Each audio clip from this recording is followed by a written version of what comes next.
Hello again and welcome back everybody to another edition of the Row Report. I am your Row 2IC and I've been getting some kind of like a feedback. I've gotten asked this a few different times and I've been seeing a lot more pop up on the various social medias and whatnot of I'm new to prepping and I want to get my family on board.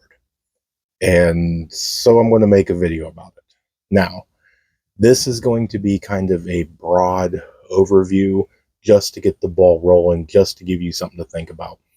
This channel is made specifically for the new prepper. So, one of the ideas that should go right off the hand of any of this is to introduce them to a channel like mine or somebody else's that is geared towards that beginning prepper.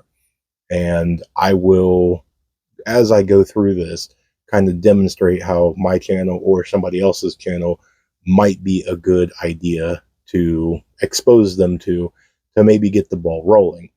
Now, there's a vast amount of plus sides to get your family on board. Now, it could just be you with your boyfriend and girlfriend. It could be just you and the spouse. It could be, a number of different things, all the way up to you and your other half and five kids. So we're gonna try and at least get you thinking. So the first thing that you really want to do is you don't want to rush in. Okay, this is not a time to panic. This isn't a time to be over dramatic. This is a way that when you are introducing things, you need to go in very, very easily.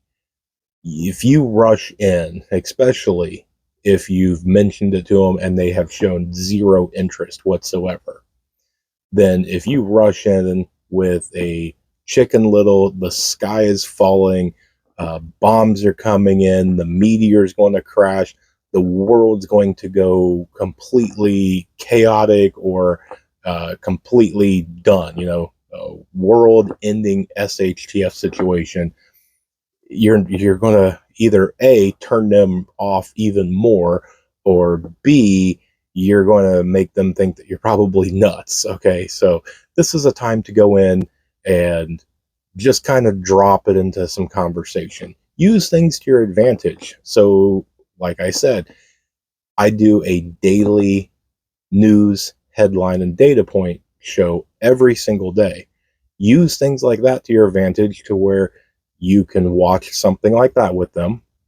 And then you can take and point out, hey, there's this going on over in, Europe or Australia or wherever. And, something like that might come here. And if it does, what do you think that we would do about it? Are we prepared for a situation like that? Look, there's a portion of Canada that the power grid went down for a week. Do you think we could live, for a week without power? Or use things like that and just do open-ended questions to try and get them to think about it. And then you can take it from there. Now, you want to be relatable. So make sure that when you go in, just because you're starting out and you're trying to gather up a bunch of the uh, medical or the weapons aspect or things like that, if they're not into that, then they're not going to relate to the situation or what you're trying to talk about in the conversation. So if they're into food, then maybe bring up canning, bring up food preservation in general, bring up that you want to start out with an herb garden so you can spice up some dishes or make your own spices and seasonings and things like that. You can get into that. It's a great way to save money. It's a activity that you both could do together. There's a multiple different aspects and different ways that you can go into this so that way you stand a better chance of them engaging with you. Now, when you go into this, there's a few different things. So you can, one, use the entertainment industry to your advantage. Pick out a survival or prepping related TV show or movie. And you will probably want to find one that's not overly dramatic, but maybe find one that is a very realish scenario that plays out. And there's a multiple different websites you can go to. There's a huge list of different ones. Make sure it's not you're not being selfish. Don't pick out a movie because it's your absolute favorite. Think about it from their end. Was this something that they would sit down and enjoy? Or if they're a reader, there's multiple books out there that you could, kind of leave around or say, hey, I read this. It's a good book. You would enjoy it, and hand it over.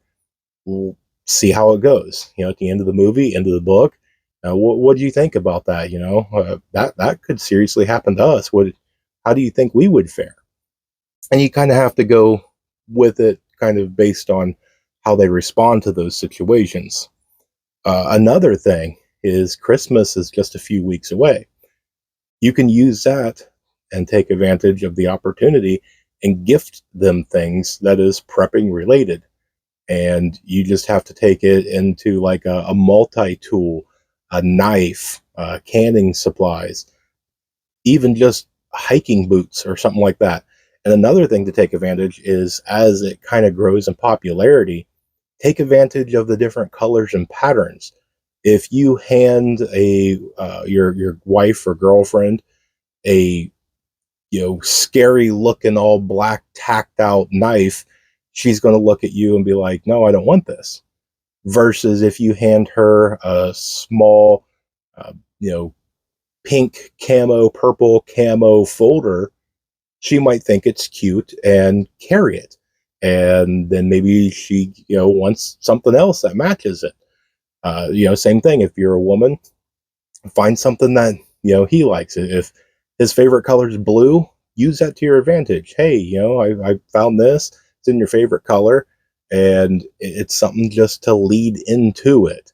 And you just have to keep trying and be creative when you go through all this. Now, the next thing is try different activities. So go out and hike, spend the day outside, and go to a park or a big national park or anything along those lines. So you're actually out in nature, you're spending time alone together as a family, and you can use it to build memories.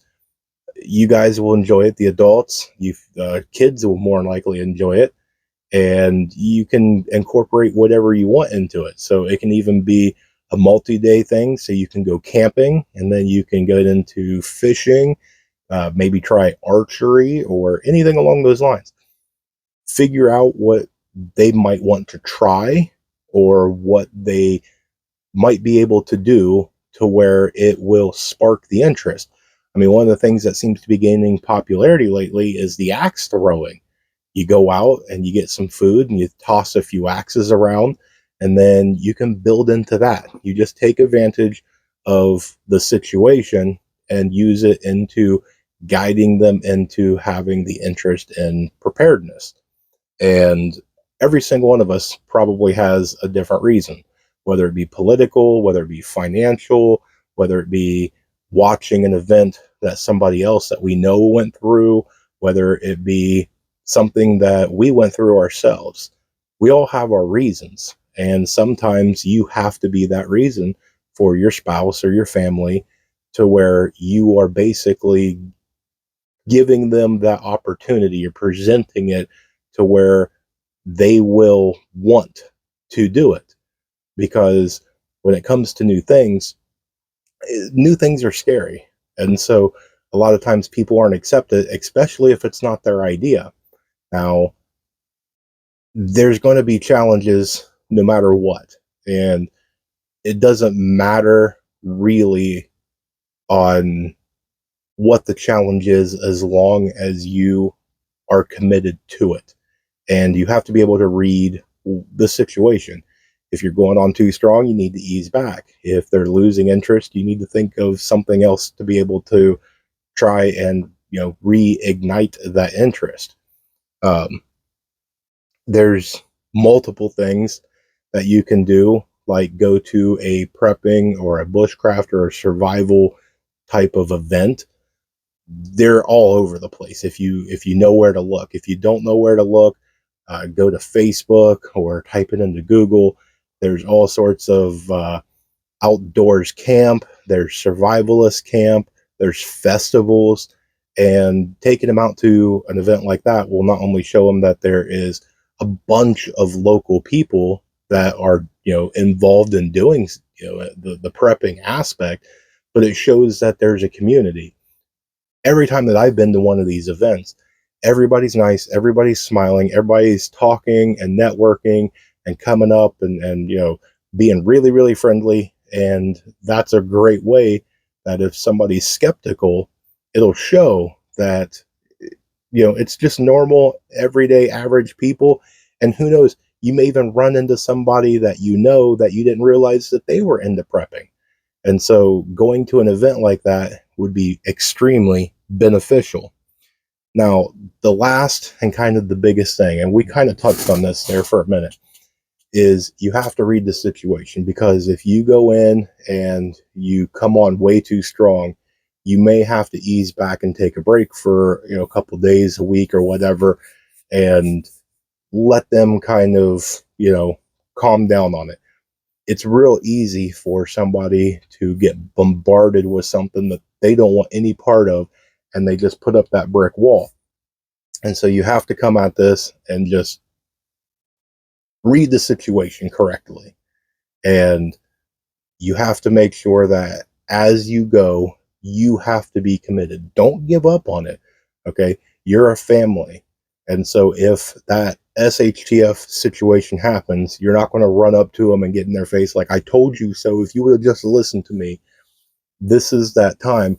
Right now, while we still can, we can still go to the store. We can still access the internet, turn on heat and air conditioning, and enjoy all the luxuries of life.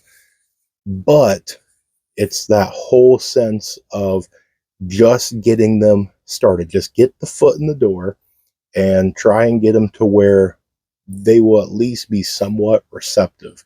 There's multiple different areas and multiple different resources that you can go. I'm trying to make it to where my channel might be a great opportunity. You watching this video, you're already watching me. Okay, maybe have them sit down. Hey, real quick, I'll give you a foot massage, or I'll cook dinner or whatever. Just sit down and watch a 10-minute episode of the Row Report. Or there's plenty of other people. There's countless people. If I started naming names, I'd feel bad because of all the people I left off.